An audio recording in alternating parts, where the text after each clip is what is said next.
चलिए आज बात करते हैं एक ऐसे इंसान की जिसने सच में जीरो से एक पूरा एम्पायर खड़ा कर दिया। एक ऐसा नाम जिसने इंडिया के बिजनेस करने के तरीके को ही हमेशा हमेशा के लिए बदल दिया। धीरूभाई अंबानी। ये कहानी है उनकी जिद की, उनकी सोच की और उस बेमिसाल साम्राज्य की जो उन्होंने बनाया। जरा सोचिए, आज रिलायंस इंडस्ट्रीज हर एक मिनट में लगभग 2 करोड़ रुपए कमाती है। जी हां, हर मिनट। ये आंकड़ा ही हमें उस विशाल साम्राज्य का अंदाजा देता है जिसकी नींव सिर्फ एक इंसान ने रखी थी। तो चलिए इस कहानी में थोड़ा और गहरा उतरते हैं। लेकिन क्या कोई यकीन करेगा कि ये सब कुछ एक पेट्रोल पंप से शुरू हुआ था, जहां एक मामूली सा क्लर्क गाड़ियों में पेट्रोल भरता था? सवाल ये है कि एक पेट्रोल पंप अटेंडेंट इंडिया का सबसे बड़ा बिजनेस टाइकून बना कैसे? चलिए इस कमाल के सफर को शुरू से देखते हैं। तो कहानी शुरू होती है साल 1932 में गुजरात के एक छोटे से गांव चोरवाड़ से। धीरूभाई का जन्म एक स्कूल टीचर के घर हुआ था। घर की हालत बहुत अच्छी नहीं थी, आमदनी कम और खर्चे ज़्यादा। लेकिन कहते हैं ना, कुछ लोगों के सपने उनकी गरीबी से कहीं ज़्यादा बड़े होते हैं। और धीरूभाई के अंदर बचपन से ही कुछ बड़ा, कुछ अलग करने की एक आग थी। सिर्फ 14 साल की उम्र में उन्होंने स्टूडेंट्स का एक संगठन बना लिया था और आज़ादी के आंदोलन में भी हिस्सा लिया। लेकिन जैसे ही स्कूल खत्म हुआ, सवाल वही था, अब आगे क्या? घर में इतने पैसे नहीं थे कि वो आगे पढ़ सकें, तो महज 16 साल की उम्र में बिना किसी पैसे या जान पहचान के वो एक जहाज पर चढ़ गए जो उन्हें यमन के शहर अदन ले जा रहा था। अदन पहुंचकर जब वो एक कंपनी में इंटरव्यू के लिए गए, तो इंटरव्यू लेने वाले ने सालों बाद एक बड़ी दिलचस्प बात बताई। उन्होंने कहा कि धीरूभाई के चलने का अंदाज ही अलग था। उनके हर कदम में एक तेजी थी, एक मकसद था। ऐसा लगता था मानो इस लड़के को पता है कि इसे कहाँ पहुंचना है और इसके पास वक्त बहुत कम है। अदन में धीरूभाई सिर्फ नौकरी नहीं कर रहे थे, वो तो अपना असली MBA कर रहे थे। सड़कों पर, बाजारों में।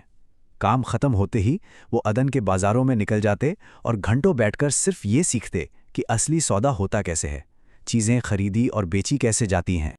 और इन्हीं बाजारों में घूमते घूमते उन्होंने एक ऐसी चीज देखी जिसने उन्हें बिजनेस का पहला और सबसे बड़ा सबक सिखाया। सवाल बड़ा सीधा सा था, क्या एक सिक्के की कीमत उस पर लिखी कीमत से ज्यादा हो सकती है? धीरूभाई ने इसका जवाब हाँ में खोज निकाला। तो हुआ ये कि यमन की जो करेंसी थी, रियाल, उसके सिक्के चांदी के बने होते थे। और धीरूभाई ने यह नोटिस किया कि सिक्के में लगी चांदी की कीमत सिक्के की अपनी वैल्यू से कहीं ज्यादा है। बस फिर क्या था, उन्होंने बाजार से रियाल के सिक्के खरीदने शुरू किए, उन्हें पिघलाया और उस चांदी को लंदन के बुलियन मार्केट में बेच दिया। जब तक वहां की सरकार को यह बात समझ आती, धीरूभाई अपनी पहली मोटी कमाई कर चुके थे। यहीं से मौकों को पहचानने की उनकी कमाल की काबिलियत दुनिया के सामने आई। साल 1958 में धीरूभाई ने तय कर लिया कि अब दूसरों के लिए काम बहुत हुआ। वो अपना खुद का कुछ बनाने के लिए भारत वापस लौट आए और यहां अपने कजिन के साथ मिलकर रिलायंस कमर्शियल कॉरपोरेशन की नींव रखी। भारत आकर उन्होंने देखा कि यहां सिंथेटिक धागे यानी पॉलिएस्टर की डिमांड तो बहुत है, लेकिन सरकार के लाइसेंस राज की वजह से उसकी सप्लाई ना के बराबर है। यहीं धीरूभाई ने अपना दिमाग चलाया। उन्होंने एक ऐसा रास्ता निकाला जिसके बारे में कोई सोच भी नहीं सकता था। वो उन एक्सपोर्टर्स से उनके बचे खुचे इंपोर्ट लाइसेंस खरीद लेते थे जिनका वो इस्तेमाल नहीं कर रहे थे। इस एक चाल से देखते ही देखते सिंथेटिक धागे के इंपोर्ट पर उनकी मोनोपोली बन गई और उन्होंने जबरदस्त मुनाफा कमाया। लेकिन बिजनेस को लेकर उनकी और उनके पार्टनर चंपकलाल की सोच में जमीन आसमान का फर्क था। धीरूभाई का फलसफा था बड़ा रिस्क बड़ा रिवॉर्ड। वो कहते थे कि माल स्टॉक करो, वहीं चंपकलाल जी का मानना था कि सेफ चलो, रिस्क कम करो। ये मतभेद इतने बढ़े कि 1965 में दोनों ने अपने रास्ते अलग कर लिए। अब धीरूभाई अकेले थे और यहीं उन्होंने वो किया जो उस जमाने में भारत में एक बिल्कुल नई चीज थी।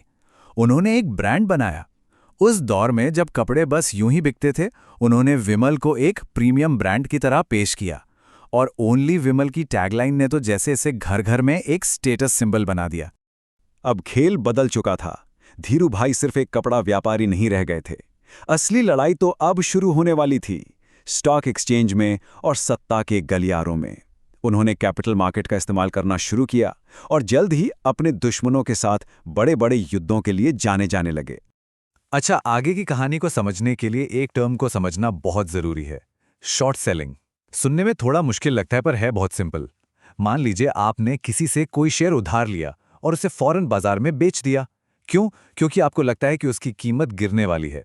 और जब कीमत सच में गिर जाती है तो आप उसे सस्ते में वापस खरीद के लौटा देते हैं, और बीच का जो फर्क है वो आपका मुनाफा हो जाता है। साल 1982 में कलकत्ता के कुछ बड़े दलालों के एक ग्रुप ने, जिसे बेयर कार्टेल कहते थे, रिलायंस के शेयरों पर हमला कर दिया। उन्होंने धड़ाधड़ शॉर्ट सेलिंग शुरू कर दी ताकि शेयर की कीमत क्रैश हो जाए, और कीमत गिरी भी 131 रुपए से 121 रुपए पर आ गई। लेकिन तभी कुछ ऐसा हुआ जिसकी किसी को उम्मीद नहीं थी। मार्केट में कुछ रहस्यमयी खरीदार आए और बेयर्स जो भी शेयर बेच रहे थे वो सब खरीदने लगे। नतीजा, कीमत गिरने की बजाय रॉकेट की तरह बढ़कर 201 रुपए पहुंच गई। अब असली ट्विस्ट सुनिए।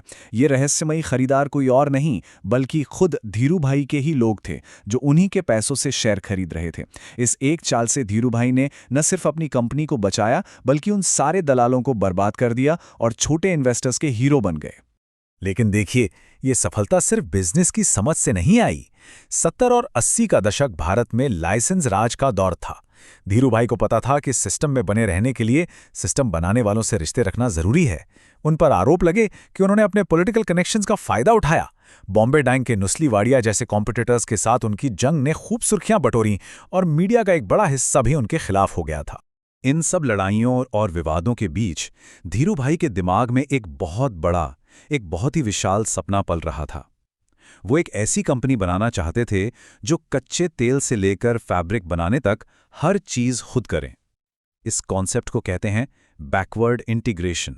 लेकिन 1986 में उनकी जिंदगी में एक बहुत बड़ा तूफान आया। उन्हें एक स्ट्रोक हुआ जिससे उनके शरीर का दाहिना हिस्सा पैरालाइज हो गया। कई लोगों को लगा कि अब धीरू भाई का दौर खत्म। लेकिन जब वो वापस भारत लौटे तो भले ही उनका शरीर थोड़ा धीमा हो गया था, पर उनकी आंखों में वही आग थी और दिमाग पहले से भी ज्यादा तेज था। तो ये बैकवर्ड इंटीग्रेशन का सपना आखिर था क्या? चलिए स्लाइड से समझते हैं। देखिए, कहानी शुरू होती है सबसे ऊपर, कपड़े से, यानी विमल से। कपड़ा बनाने के लिए क्या चाहिए? पॉलिएस्टर का धागा। धागा बनाने के लिए क्या चाहिए? पेट्रोकेमिकल्स। पेट्रोकेमिकल्स कहाँ से आते हैं? पेट्रोलियम प्रोडक्ट्स से। और ये सब कहाँ से आता है? कच्चे तेल की रिफाइनिंग से। धीरू भाई का सपना था इस पूरी की पूरी चेन का मालिक बनना, बिल्कुल टॉप से लेकर बॉटम तक। और इस सपने की सबसे बड़ी, सबसे शानदार मिसाल है जामनगर रिफाइनरी। करीब $6 बिलियन की लागत से ये उस वक्त इंडिया का सबसे बड़ा प्राइवेट इंडस्ट्रियल प्रोजेक्ट था। इसे रिकॉर्ड 3 साल में बनाकर तैयार कर दिया गया और इसने अकेले ही भारत की 25% क्रूड ऑयल रिफाइनिंग कैपेसिटी को संभाल लिया। जामनगर रिफाइनरी के साथ ही धीरू भाई का वो सपना जो उन्होंने सालों पहले देखा था, वो साकार हो चुका था। ये सिर्फ एक रिफाइनरी नहीं थी, ये उनकी पूरी सोच की, उनकी विरासत की निशानी थी। हमेशा बड़ा सोचो, तेज सोचो और सबसे आगे सोचो। धीरू भाई अंबानी ने एक बार कहा था, हमारे सपने बड़े होने चाहिए, हमारी महत्वाकांक्षा ऊंची होनी चाहिए, हमारी प्रतिबद्धता गहरी होनी चाहिए और हमारे प्रयास महान होने चाहिए। बस इसी एक सोच के दम पर एक छोटे से गांव के स्कूल टीचर के बेटे ने भारत का सबसे बड़ा बिजनेस एम्पायर खड़ा कर दिया। ये धीरू भाई अंबानी की कहानी थी, एक ऐसी कहानी जो आज भी इंडिया के लाखों लोगों को सपने देखने और उन्हें पूरा करने की हिम्मत देती है।